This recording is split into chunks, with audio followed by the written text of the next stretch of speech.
भगवत्युत्तमश्लोके भक्तिर्भवति नैष्ठिकी कृष्णाय वासुदेवाय देवकी नन्दनाय च नन्दगोपकुमाराय गोविन्दाय नमो नमः।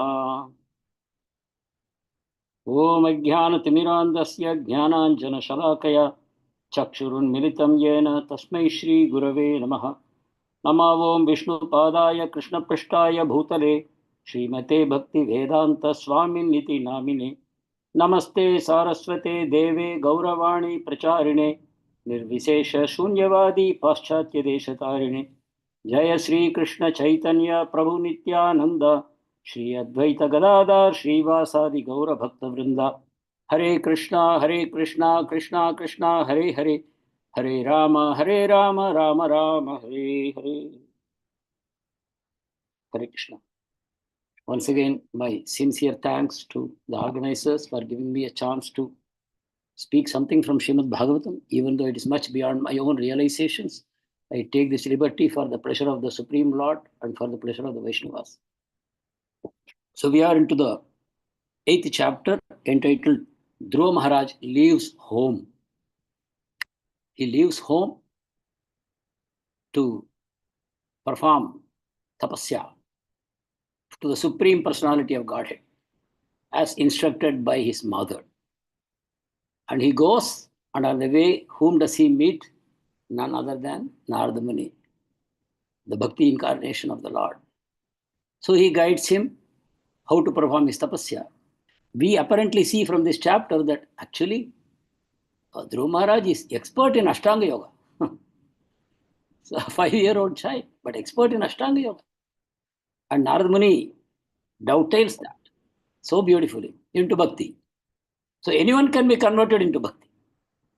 A karmi or a jnani or a Ashtanga yogi or just a sense gratifier, anyone can be dovetailed into Bhakti. So that way we have been seeing. And now Narada Muni has given all his instructions and Dhruva Maharaj is starting his tapasya and Narada Muni goes to his father to see what is his condition. So that's what we are seeing here.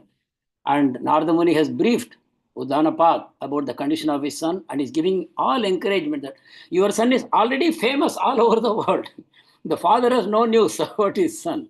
But Narada Muni is saying, your son is actually famous all over the world. So how? Just by becoming a devotee of the Supreme Lord, one becomes all over the creation. So that's what Narada Muni is hinting. Now we will read shloka number 70.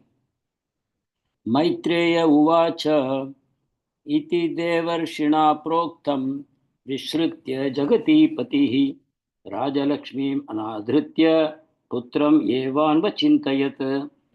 Hare Krishna, I can read the translation.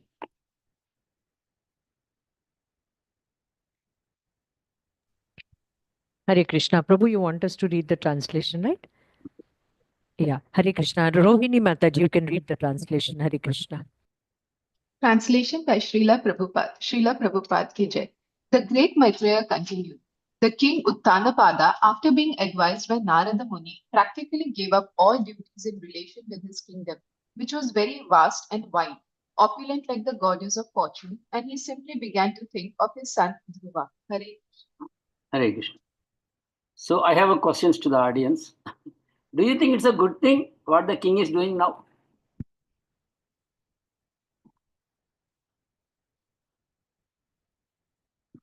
No, Prabhu. If no, why no? If yes, Because he needs to do his prescribed duty, the Swadharma, because he's a king. He cannot ignore his kingdom. He has to rule and take care of his kingdom. He cannot give up his duties. that's very nice. Because his son, Dhruva is not the only son that he has. He has a kingdom to take care and look after. Hare Krishna. Very nice. But we hear about another great king like Uddanapad. His name is Ambarish Maharaj. And we hear about him. Savai mana Krishna padara vindayo. Vachamsi vaikunta gunanu varnane.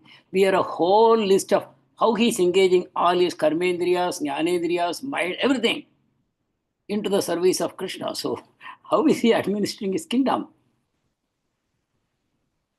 So here we see Uddanapad. Now, Ambarish Maharaj is absorbed in Krishna. And here is Udanapad absorbed in a pure devotee of Krishna. And he has forgotten himself. He has forgotten all his so-called duties, his vast and wide kingdom. He gave up all duties. Such an opulent, like the goddess of fortune, that is the size of his empire. He is the son of Swayambhu Manu. Right? And here we see him completely absorbed in his son Dhruva. And he doesn't even know that he has become a pure devotee. He is meditating on the Supreme Lord. But Udanapad is meditating on Dhruva Maharaj. I see many hands going up. So I would like to hear from each one of you. Please unmute yourself and yes. Prabhu, most hands are for reading, Prabhu. Oh, for reading the Unless next. somebody wants to speak up, devotees, you can do so. Yeah, any of you want to speak? Give some comments on how you understand this shloka.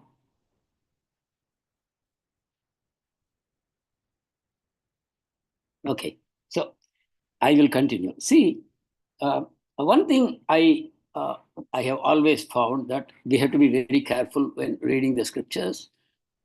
Scriptures convey many messages at the same time. Vishwanath Chakravarti Thakur says, Shrimad Bhagavatam is Mohini Murti. She is one thing to the Asuras and totally something else for the Devatas. So when the Lord wanted to deceive the Asuras of the nectar, he took the form of Mohini Murti. And in the end, they handed over the part of nectar which they were having. Actually, they handed over to Mohini Murti.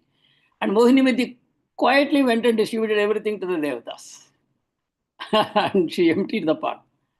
So, Bhagavatam is also such a literature that we can be very easily deceived if we don't follow the guidance of the acharyas in understanding each shloka. And in this shloka, we don't have any purport.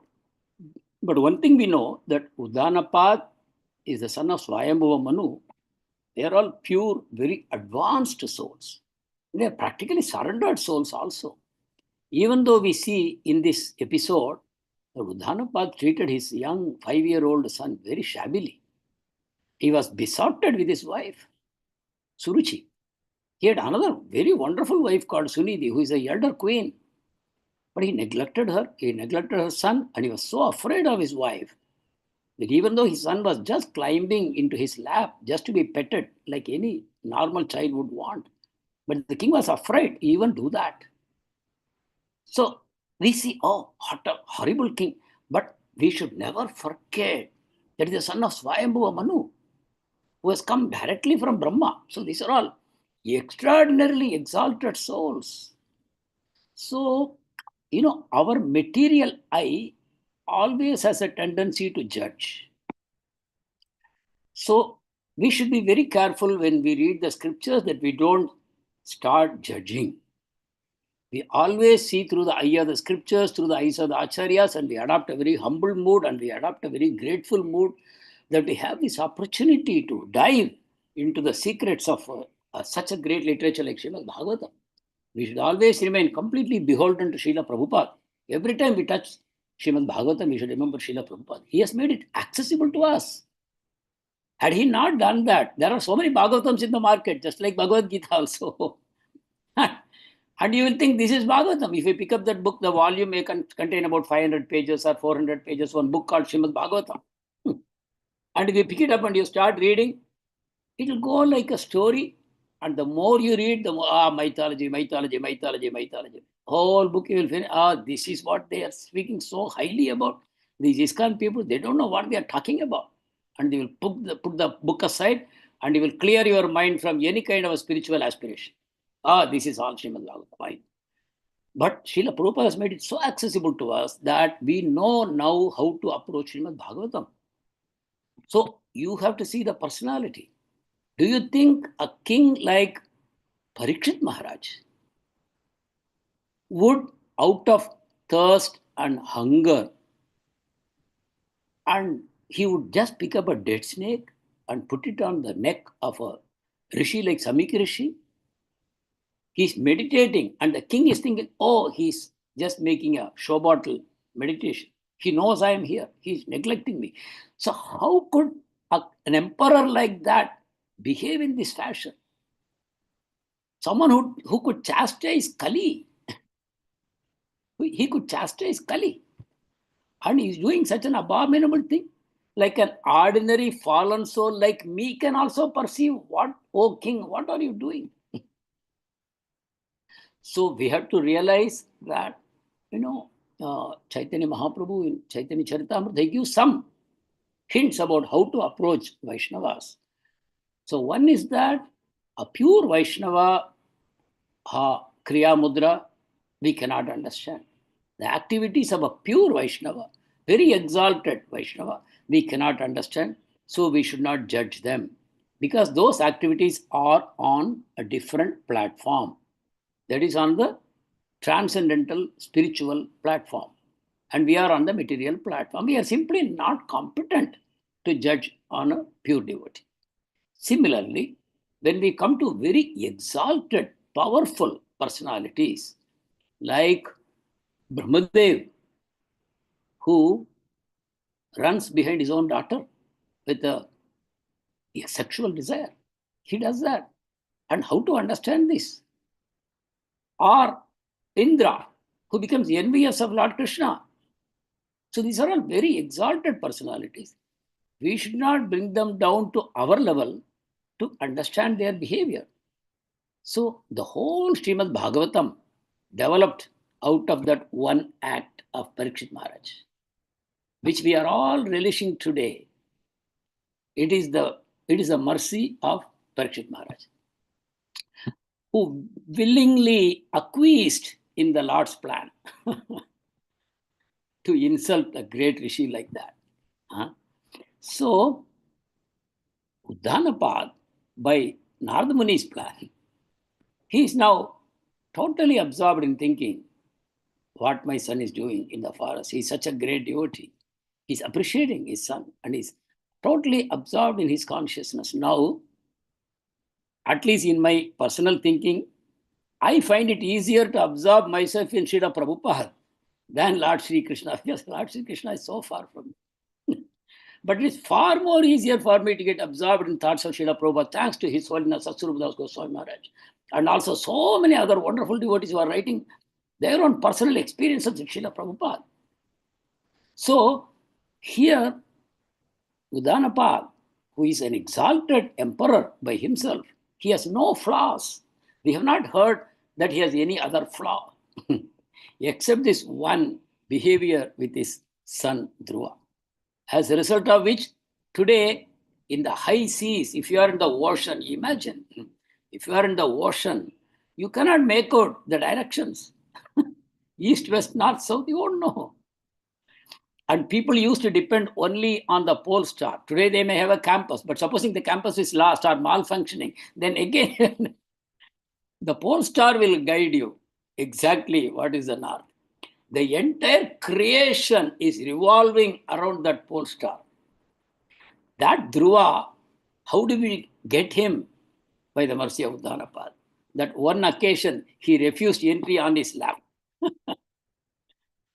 That has given us this great Dhruva Maharaj. And Chaitanya Mahaprabhu and Gadadhar Pandit sitting in Tota Gopinath, they would relish the stories of Prahlad Maharaj and Dhruva Maharaj, like anything, read it again, so much so that much later, after the departure of Chaitanya Mahaprabhu, and Gadadhar Pandit had become very old, and Srinivas Acharya approaches him to teach Bhagavatam.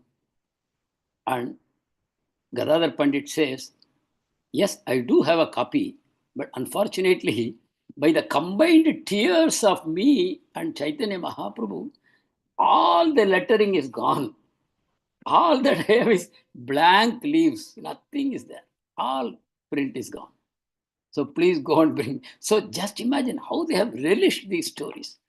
So with all humility at my command, I would request all the audience, devotees, you know much better than I do, how to approach the scriptures. We have to neither hold the scripture too far that you cannot read what is written, nor you bring it too close that you don't see anything. You have to keep it at the right distance and study. So we have to see Bhagavatam is the incarnation of the Lord. Kalau nashta drishamesha puranarko dunodita. Immediately after Krishna left for his own abode, ending his pastimes on the material world, immediately for this material world which is drowned in the darkness of ignorance, this Purana has appeared like the rising sun. So the characters here are not ordinary people. They all are executing the desire of the Lord. So in that sense, here is the King Udanapad, completely absorbed in meditating on his exalted son. So this is amazing. If we can also absorb ourselves in thoughts of Srila Prabhupada or our own spiritual master, we can become completely absorbed. That is a perfection of our life. Nothing can be better than that. We are not very big administrators in any case. Sometimes, if we don't administer, maybe the world will be a better place even. If we can become a better devotee, that can be nothing, no greater service to the world than that. So we'll move on to text number 71. Tatra abhishikta prayatas tamuposhya vibhavarim samahita paryacharat rishi adeshena purusham. Translation, please. Hare Krishna. Shobha Mataji, you can read the translation. Prabhu, do we need to read the purport? Yes. Sarika Mataji, the purport. Yes. Sarika Mataji, Hare the purport. Krishna, Dandavat Pranam Mataji and Prabhuji's translation by A.C. Bhaktivedanta Prabhupada, Srila Prabhupada ki jai. Elsewhere, Dhruva Maharaj, having arrived at Madhuvana, took his bath in the river Yamuna and observed fasting in the night with great care and attention. After that, as advised by the great sage Narada, he engaged himself in worshipping the Supreme Personality of Godhead. Haribol. Thank you, Mataji. Thank you, Prabhuji. Hare Krishna, purport by Srila Prabhupada ki jai. The significance of this particular verse is that Dhruva Maharaj acted exactly according to the advice of his spiritual master, the great sage Narad. Srila Vishwanath Chakravarti also advises that if we want to be successful in our attempt to go back to Godhead, we must very seriously act according to the instruction of the spiritual master. That is the way of perfection. There need be no anxiety over attaining perfection because if one follows the instruction given by the spiritual master, he is sure to attain perfection. Our only concern should be how to execute the order of the spiritual master. A spiritual master is expert in giving special instructions to each of his disciples. And if the disciple executes the order of the spiritual master, that is the way of his perfection. Hare Krishna. Thank you. Hare Krishna. This is an amazing purport that Srila Prabhupada has given. Does it remind you of any other shlokas? I request the audience. You can unmute yourself and speak. What does it remind you of? Many things that Prabhupada has told us, or Lord Krishna has told us in Bhagavad Gita, etc. What does it remind you of? This purport of Srila Prabhupada. There is no right or wrong answers, please. Please feel free.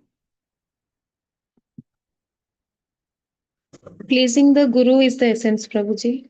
Yes. Can you quote anything, any shloka for that?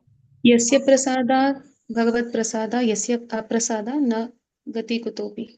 Wonderful. Thank you, Mataji. That's so nice. So that is from Guru Ashtakam, which we are singing every day. Mostly I sing unconsciously what I'm singing. But thank you, Mataji has been very observant. She has noticed that. Yasya prasada, Bhagavat prasada. Anything else, devotees?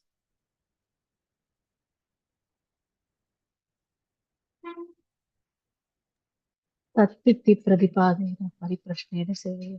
Hare Krishna. Hare Krishna. Wonderful. I don't know. You have to search Veda base to see how often Prabhupada has quoted this in how many of his lectures and letters and conversations. Such an important shloka, right? That there is no access to the absolute truth. The world is littered with books and literatures and speakers and so many things, but no, it is not available unless you approach a spiritual master, serve him humbly and inquire submissively. Then you inquire and then you get the knowledge. Absolutely. So submissive, humble service is required. And then Tattva Darshana, they have seen the truth. That means they have seen Krishna. And they can teach you. Very nice. Anything else?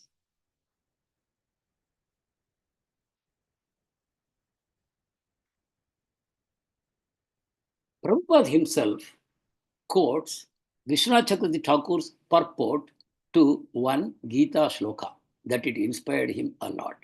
Anyone recollect that? Bhagavad Gita, 2nd chapter.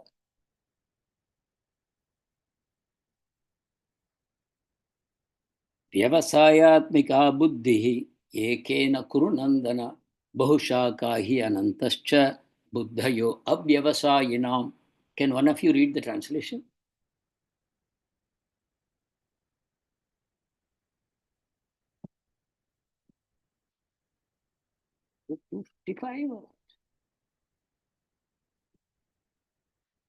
Hare Krishna Prabhuji, translation. Those who are on this path are resolute in purpose and their aim is one. O beloved child of the Kurus, the intelligence of those who are irresolute is many branched. Hare Krishna. Wonderful. Thank you, Mataji. So, how does it connect with what we are discussing now? How does Prabhupada connect it with the help of Vishwanath Chakravarti Thakur's purport? Can you say that, Mataji? Sunila Mataji? It's because Dhruva is very much particular about achieving his aim, Prabhuji. He's not deviated from any other things, Prabhuji. No, what is the shloka number, Mataji? Bhagavad Gita? 2.41, Prabhuji. 2.41. 4.1. Thank you. So, Prabhupada quotes it in a particular context. Right? Prabhupada says, when I read the purport of Vishwanath Chakravarti Thakur, it went straight into my heart. Straight into my heart. Why? Because he mentions that the spiritual master's orders, that must become the life and soul of the devotee. That must become the life and soul of the orders of the spiritual master. So that is why this shloka is so very important for Srila Prabhupada and then naturally to all of us. How fully, completely we can surrender to the instructions of our Guru Maharaj. Vyavasayatmika buddhi ekeha. It is only one pointed, resolute, one goal. Anya abhilashita shunyam. One goal. What is that goal? Not Krishna Prem. One goal is to execute the orders of the spiritual master. Life and soul becomes life and soul. And that is what happened to Srila Prabhupada. Today we have the whole ISKCON movement, a global umbrella for the whole planet for the next 10,000 years for all the fallen conditioned souls. It came from this one shloka. Prabhupada ascribes that. Prabhupada says, this Vishwanath Chakravarti Thakur's purport went into my heart. Nothing else. Only one pointed focus, life and soul should be spiritual master's instructions.